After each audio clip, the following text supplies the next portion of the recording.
انا نجاوبك، ولكن قبل ما نجاوبك بنقول للفلسطينيين والمغاربه شو اليوم اللي شفتوا قطاع غزه ترمى بالصواريخ من جميع المناطق وانهم استوحدوا، وفي الجانب ديالو كاينين العرب، وفي الجانب ديالو كاين المسلمين، وفي الجانب ديالو كاين مكه المكرمه. فاعلموا ان المغاربه هكذا كانت المغرب مستوحدها في الاطلنطي والمتوسط، وفي الجانب ديالها كاينه اقوى مملكه فوق الارض امبراطوريه، وهي امبراطوريه العثمانيين. ويقصف المغرب من الشمال ومن الجنوب، وتستشهدوا آلاف المغاربة.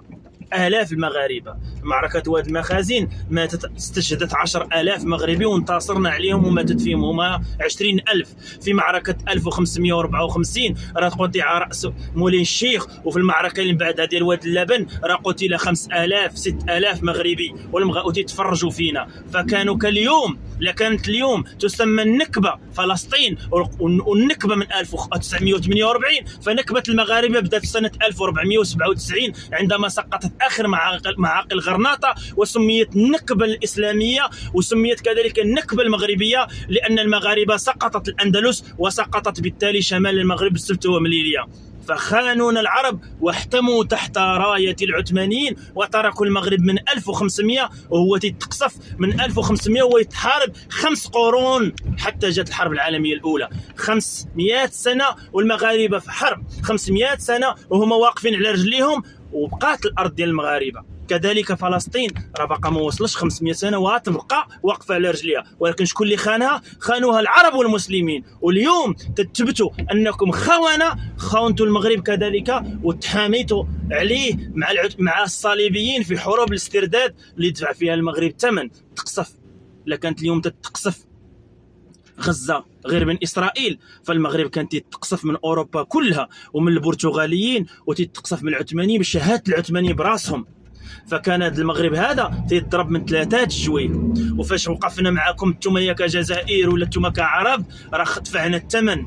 وراكم عارفين سنة 1844 قصفت الصويرة واستشهدوا 180 مغربي بسبب أنهم قالوا إنما هذا منكر. وسنة يعني في القرن 20 و19 راه خرجنا تنهضروا عليكم في الأمم المتحدة، لكن عندما أنتم أصبح عندكم ميكرو تهضروا راكم قلتوا الصحراء ماشي مغربية، وبسببكم الصحراء المغربية تكلمنا عليها من بعد 1975 فاش رديناها بدون إسرائيل ولا بدون عرب، كما كنا تندافعوا على بلادنا بدون عرب وبدون أي واحد. الشيء تنقول المغاربه يفتخروا بتاريخهم.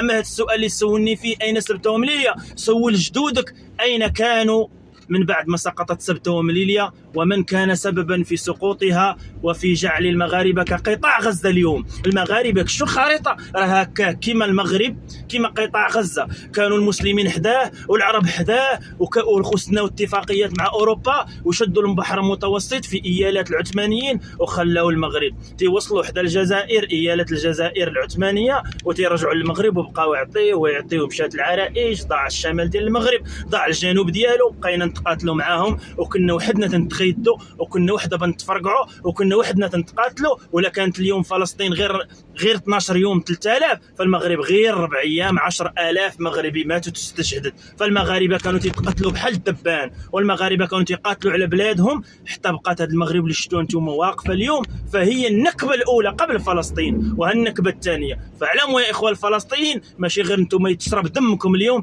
بل شرب دم المغاربه من طرف المسلمين ومن طرف العرب الخونه اللي تخلوا على الأندلس في 1200، فوقفوا معها المرابطون ووقفوا معها الموحدون حتى رجعت، وحتى صلحوا ملوك الطوائف اللي هما العرب الخونه مع بعضهم البعض.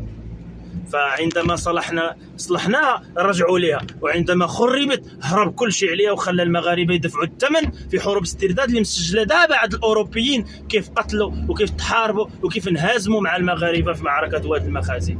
فانتم اش قدمتوا للعالم؟ قدمتم الخيانه وقدمتم العزله، انكم تعتزلوا وتخليوا فلسطين تموت وتدخل معها. فقضيه المغاربه خاصهم يعرفوها، المغاربه كانت كقضيه فلسطين اليوم، وحاربنا وقاتلنا، وكنا كذلك نحتضن هاد اليهود اللي اليوم تيقول لك واحد هما اللي بيردوا لنا الصحراء.